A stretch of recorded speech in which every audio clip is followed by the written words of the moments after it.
అస్సలాముఅలైకుం, నమస్తే. అందరూ కూడా బాగుండాలని మనం కోరుకోవాలి.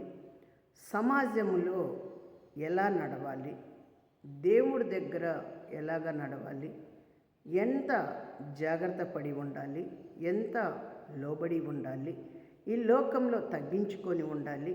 ఆస్తులు ఎన్నైనా ఉండొచ్చు, అంతస్తులు ఎన్నైనా ఉండొచ్చు, డబ్బు ఎంతైనా ఉండొచ్చు, బంగారం ఎంతన్నా నువ్వు తొడగొచ్చు. కానీ నీ గుణము లేకపోతే నీకు నరకం తప్ప ఏదీ లేదు. ఈరోజు నువ్వు జాగ్రత్త కలిగి ఉంటున్నావా, సమాధానం పడి ఉంటున్నావా, అందరితో నువ్వు మాట్లాడుతున్నావా, అందరితో మరి నువ్వు కలిసి ఉంటున్నావా, అహంకారం నువ్వు చూపించుకుంటున్నావా? దేవుడు చెప్తున్నాడు, అహంకారం చూపించుకున్న ధనవంతుడు పరలోకం రాజ్యంలో లేడు, నరకంలో ఉన్నాడు. పేదవాడు లాజరు పరలోకం రాజ్యంలో ఉన్నాడు. ఎంతోమందిని నన్ను ఆశీర్వదించాడు దేవుడు, ఎంతోమందిని ప్రేమించాడు, పగవాళ్ళని ప్రేమించాడు, దుష్టులని ప్రేమించాడు, సాతాన్ని కూడా ప్రేమించి మార్చబడేచ్చాడు.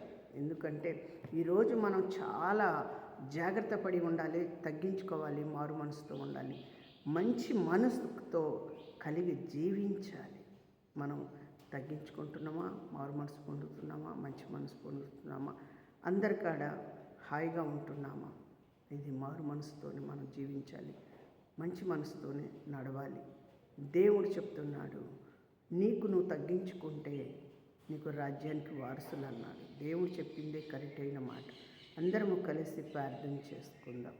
నా దేవా, నా రక్షకుడా, ఈ భూమి ఆకాశంలో సూర్యుడు చంద్రుడి మధ్యన మాకు ఉంచావు ప్రభువా. ఈ భూమి మీద నాయన ప్రతి ఆహారము నువ్వు ఇస్తున్నావు, ప్రతి వారిని మీరు దీవిస్తున్నావు, మంచి మార్గంలో నడవమన్నావు. నీ కంటి చూపు, నీ నడక, నీ ఆలోచన, నీ హృదయం మాకు ఇవ్వండి తండ్రి. మీకు వందనాలు, స్తోత్రం. మంచి తోవలో నడిపించండి, మంచి ఆహారం ఇచ్చండి అయ్యా. ప్రతి వారిని నాయన పేరు పేరున మీరు దీవించండి, ప్రతి కుటుంబానికి నడవండి, ఆశీర్వదించండి. ప్రతి జిల్లా, మండలం, గ్రామాల, విలేజ్లకు, అడవి ప్రాంతంలో ఉన్న వారి కోసం, ప్రతి దేశాల కొరకు మీరు ప్రార్థిస్తున్నాం ప్రభువా. మీరే నడవండి, మీరే ఆశీర్వదించండి, మీరే ఘనపరచండి, మీరే సహాయము దయచి యేసు నామంలో అడిగి వేడుకుంటున్నాం తండ్రి, ఆమేన్. అందరికీ వందనాలు. యేసు నామంలో మీరు కూడా అందరి కొరకు ప్రార్థన చేయండి. దేవుడు మనకు మేలు చేసేవాడే కానీ కీడు చేసేవాడు కాదు.